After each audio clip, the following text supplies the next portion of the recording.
guru-guru.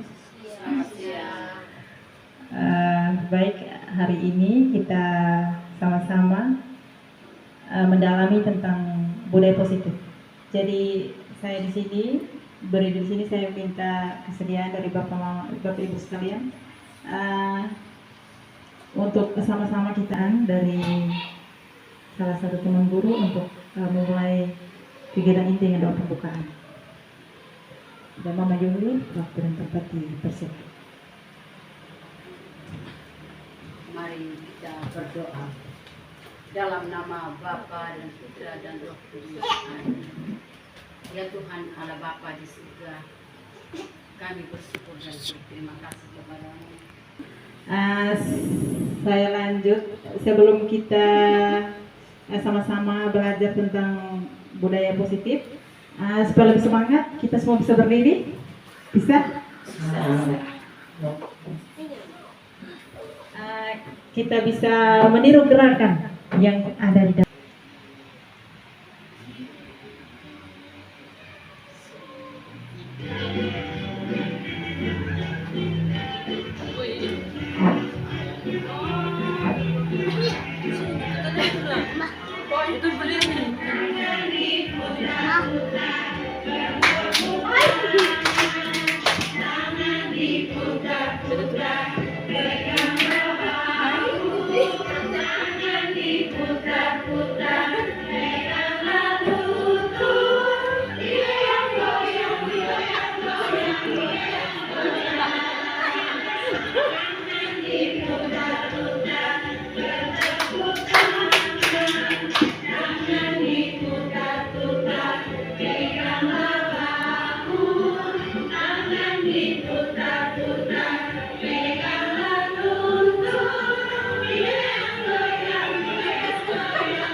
Sudah semangat, kita tepuk semangat lagi biar tambah semangat. Tepuk semangat. Semangat.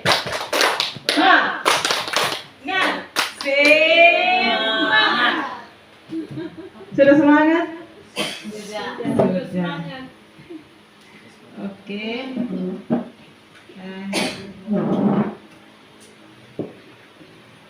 Baik Bapak Ibu, hari ini kita sama-sama belajar tentang pemahaman dan pengalaman budaya positif. Kita fokus budaya positif di lingkungan sekolah. Mari kita belajar bersama, berkolaborasi, saling bertukar ilmu demi mencapai disiplin positif. Konsep utama modul budaya positif. Budaya positif merupakan perwujudan dari nilai-nilai atau keyakinan universal yang diterapkan di sekolah. Budaya positif diawali dengan perubahan paradigma tentang teori kontrol. Selama ini barangkali kita sebagai guru merasa berkewajiban mengontrol perilaku siswa agar memiliki perilaku yang sesuai yang guru harapkan. Jadi selama ini kita kalau kaitannya dengan disiplin pasti sudah tidak nyaman, pasti sudah dikaitkan dengan aturan. Ada orang yang mungkin berjiwa bebas, tidak mau diatur, tidak mau dikekang. Kalau sudah omong disiplin, pasti ada sesuatu yang langsung tek. Ada yang seperti itu. Jadi konsep utama budaya positif itu ada 7 yang mungkin kita nanti pelajari hari ini bersama-sama. Yang pertama, perubahan paradigma belajar. Yang kedua, disiplin positif. Yang ketiga, kebutuhan dasar manusia. 4, motivasi perilaku manusia. 5, posisi kontrol restitusi. 6, keyakinan kelas. 7, segitiga restitusi. Jadi kita langsung yang pertama, pembelajaran dengan paradigma baru. Konsep disiplin positif yang pertama, pembelajaran dengan paradigma baru. Ini akan dirancangkan berdasarkan pembelajaran yang terdiferensiasi. Terdiferensiasi itu sesuai dengan karakter siswa. Jadi tidak bisa kita ikut maunya kita. Jadi kita tugas kita menuntun saja. Menuntun saja, biarkan anak itu sesuai dengan kodrat yang dia miliki. Kita hanya tuntun dia, tidak bisa menghilangkan keunikan atau karakter dasar yang dia miliki. Jadi kita hanya menuntun. Selanjutnya, profil pelajar Pancasila tadi ada 6 dimensi sudah kita pahami. Ada beriman, mandiri, bernalar kritis, kreatif, bergotong royong, dan berkebinekaan global. Konsep yang kedua, disiplin positif. Dalam budaya kita, makna disiplin dimaknai dengan suatu yang dilakukan seorang pada orang lain. Tadi sudah saya jelaskan di awal, disiplin itu dengan nanti diartikan dengan ketidaknyamanan. Ketika mendengar kata disiplin, pasti seseorang itu sudah tidak nyaman, seperti itu. Disiplin positif juga merupakan bertujuan untuk menumbuhkan kesadaran serta membudayakan anak atau peserta didik untuk melakukan sesuatu tanpa sogokan, tanpa ancaman ataupun hukuman, melainkan mengacu pada nilai kebajikan yang dia yakini. Jadi nilai itu hadir dari dalam dirinya, bukan karena diancam atau karena dia takut atau karena dia dapat sogokan baru dia melakukan hal yang positif. Tapi dia harus lahir dari dalam diri sendiri. Atau mungkin menurut Bapak Ibu bisa berpendapat, menurut Bapak Ibu disiplin positif itu seperti apa?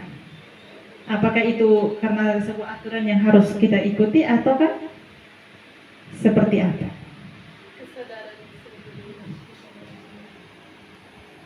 Mungkin dari saya disiplin positif itu kesadarannya sendiri, dari dalam hatinya, dari dalam dirinya sendiri, dengan kesadarannya dia berbuat. Itu yang mungkin dari saya seperti itu. Tepuk tangan untuk Mama. Luar biasa. Ya, benar sekali jawaban. Disiplin itu harus lahirnya dari dalam diri. Karena faktor intrinsik atau internal. Internal berarti dari dalam. Bukan karena paksaan, bukan karena sogokan, bukan karena hukuman, bukan karena ketidaknyamanan. Tapi harus dari dalam diri bahwa itu penting, itu punya nilai untuk hidup saya di jangka panjang, untuk kebutuhan pribadi saya di masa yang akan datang. Jadi harus lahir dari dalam diri sendiri, seperti itu. Yang konsep yang berikutnya, kebutuhan dasar manusia. Mungkin saya minta kesediaan salah satu teman guru untuk membacakan pertanyaan pemantik ini.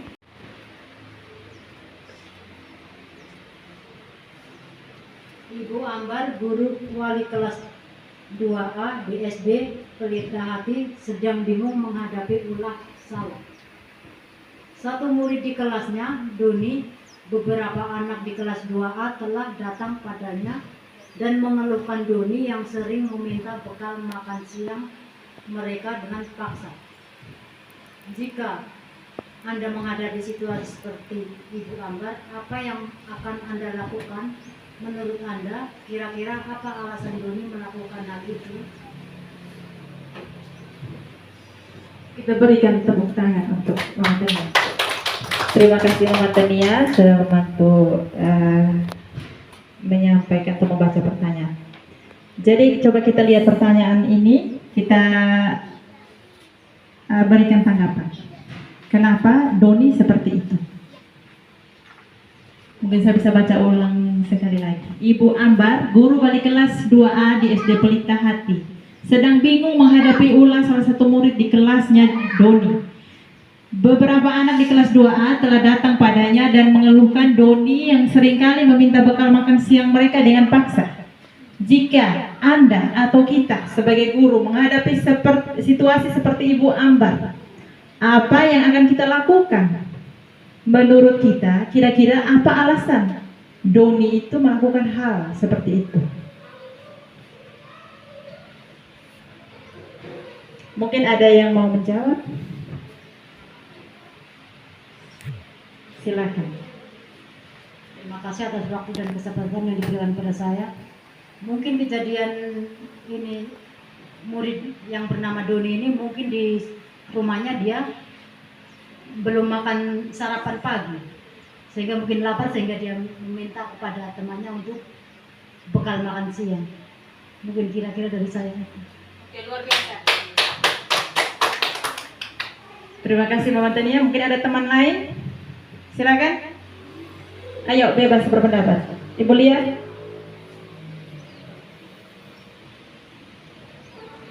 Terima kasih atas kesempatan yang diberikan kepada saya. Saya tadi sependapat dengan Ibu Tania. Mungkin Doni ini tidak membawa bekal atau tidak sarapan dari rumah, sehingga mungkin sampai di sekolah dia mungkin meminta juga tidak pakai sopan. Jadi sampai-sampai ibunya juga bingung. Jadi dia meminta makan ini dengan paksa tidak mau. Iya, dan terima kasih. Semangat ayo. Tepuk tangan lebih meriah. Sekarang dari kelompok sini. Mungkin yang mau berpendapat Mama Ibu Sinta. Silakan.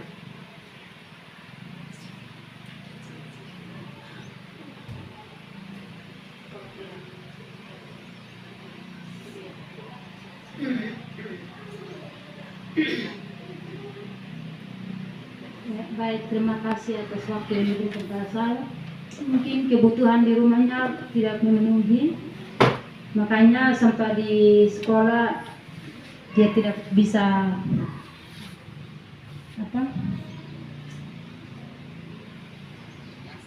tidak bisa bawa bekal dari rumah, jadi sampai di sekolah diminta-minta di teman. Terima kasih. Luar biasa. Kita beri tepuk tangan untuk Ibu Lia. Dari Mama. Mungkin dari saya, ini kejadian Doni ini, jika saya menghadapi situasi seperti Ibu Ambar, yang saya lakukan, saya harus panggil dia, menanyakan apa alasannya sehingga dia sampai seperti itu. Apakah memang karena dari rumahnya seperti yang teman-teman tadi sampaikan, bahwa dia karena tidak makan, tidak bawa bekal, terus sampai di sekolah dia merampas bekal temannya. Tetapi untuk kita mengetahui situasinya, kita harus memanggil dia, menanyakan kenapa dia sampai berbuat seperti itu. Dan mungkin alasannya banyak, bukan hanya karena dia tidak mau bawa, karena apa, bukan karena tidak ada, tetapi memang anak itu mungkin kelakuannya seperti itu. Mungkin di rumah sudah tidak biasa, ya, tidak biasa, mungkin karena tidak terbiasa dengan nasihat orang tua, tidak dengar nasihat orang tua. Akhirnya dia biar ada juga orang tuanya siap, dia tidak mau bawa karena memang dia anak nakal. Jadi kita harus memanggil dia di kelas. Kalau kita sebagai wali kelas, panggil dia di kantor, menanyakan kenapa dia berbuat seperti itu. Dan mungkin dengan kita membawa dia di kantor dan menasihati bahwa hal itu tidak baik, tidak bisa dia lanjutkan dengan nasihat-nasihat kita, mungkin dia bisa berubah dengan mungkin memberi dia wacangan-wacangan. Kalau seperti itu nanti kau tidak ada teman lagi, karena kau punya teman, kau buat begitu hari ini, mungkin kau buat salah satu teman, kau punya teman sudah tidak suka engkau, besok kau buat lagi di satu orang, kau punya teman juga tidak suka engkau, jadi kau sudah tidak punya teman. Mungkin dengan nasihat-nasihat kita itu dia bisa merubah diri, karena itu bukan hanya salah satu faktor dia karena lapar, tidak. Mungkin kalau dia seperti itu terus, karena ini sering kali, bukan hanya 1-2 kali, sering kali, berarti dia selalu buat seperti itu, mengambil makanan temannya. Jadi menurut saya bahwa kita harus, kalau saya menghadapi situasi seperti itu, saya harus panggil dia dan menasihati dia, tanyakan dia. Jadi sebagai hukuman kita pilih. Yang kita pilih adalah manajer. Ya.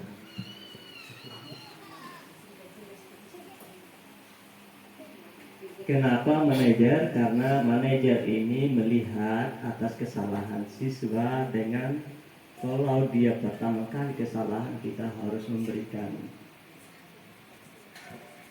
nasihat supaya jangan terulang lagi kesalahan itu.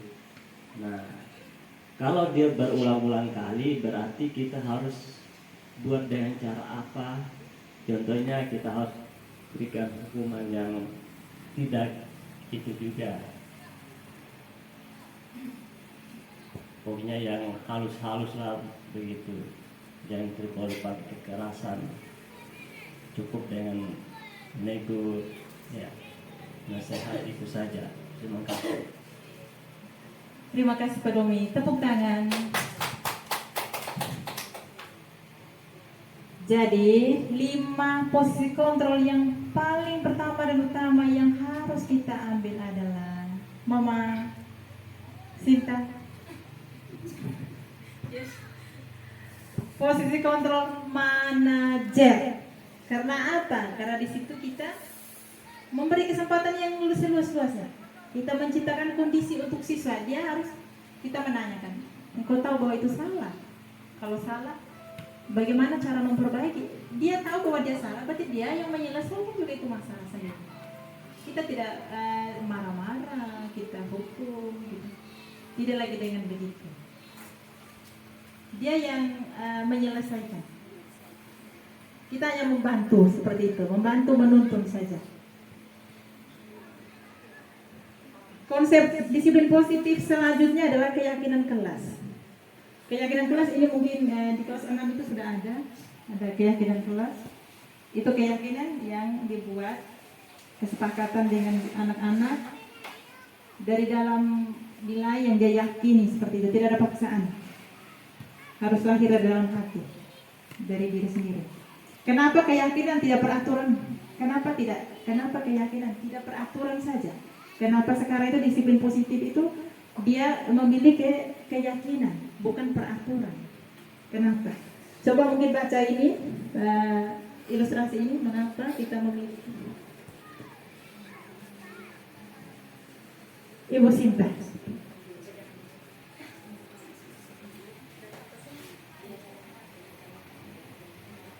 Kenapa keyakinan tidak beraturan? Mengapa kita memiliki peraturan tentang penggunaan helm pada saat mengendarai sepeda motor? Mengapa? Bisa jawab kalau mengapa kita memiliki peraturan tentang penggunaan helm pada saat mengendarai sepeda motor? Mengapa kita memiliki?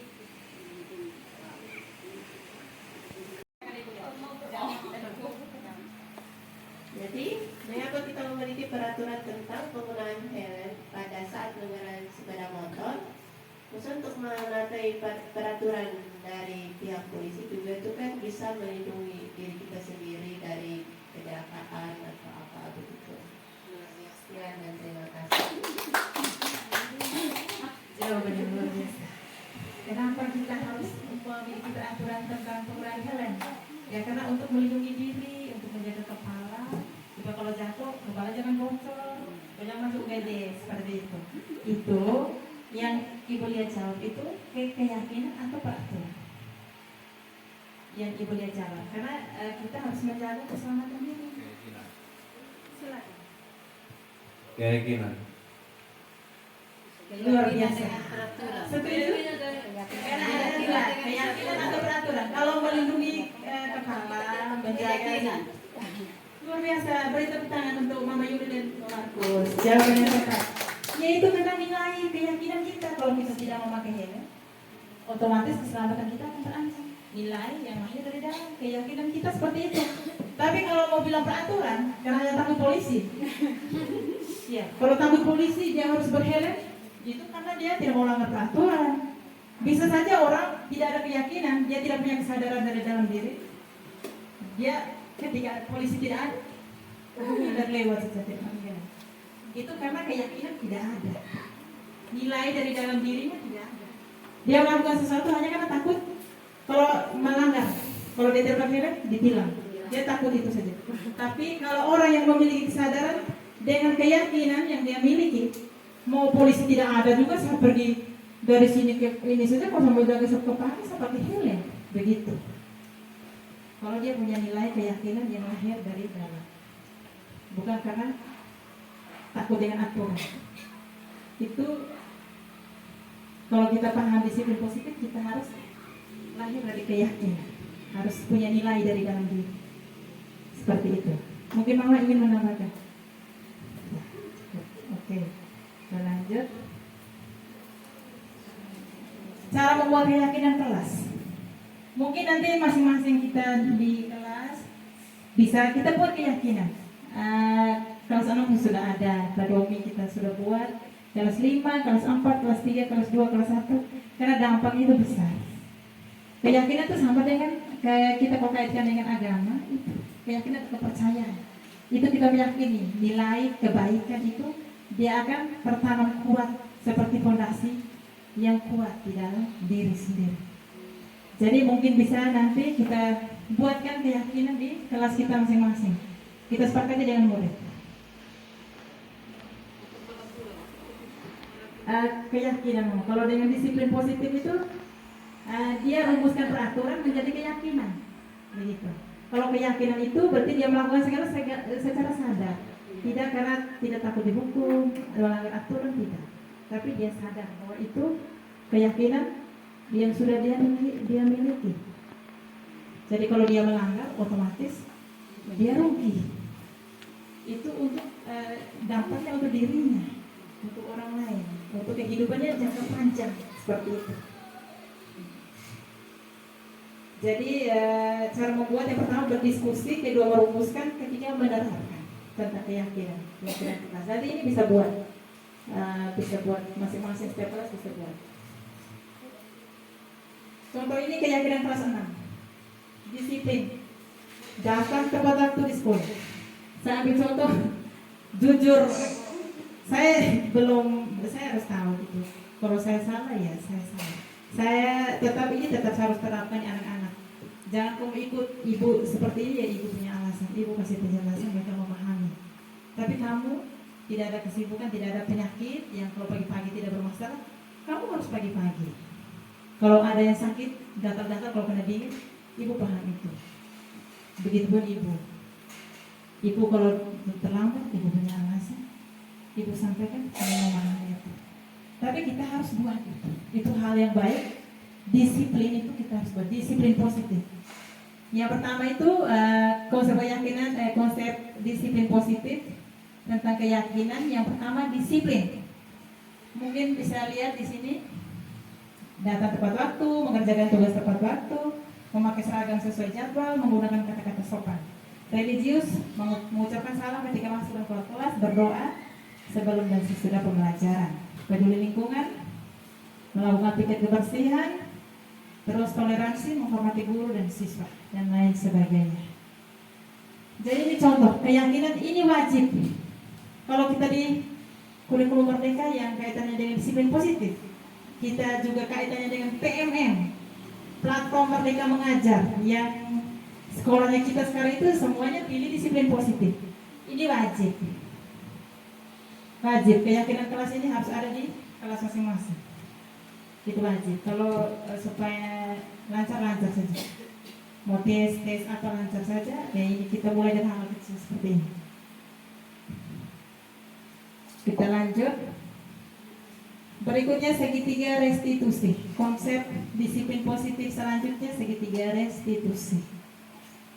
Segitiga restitusi ini dia modelnya seperti segitiga restitusi. Mungkin saya bisa ambil contoh di sini.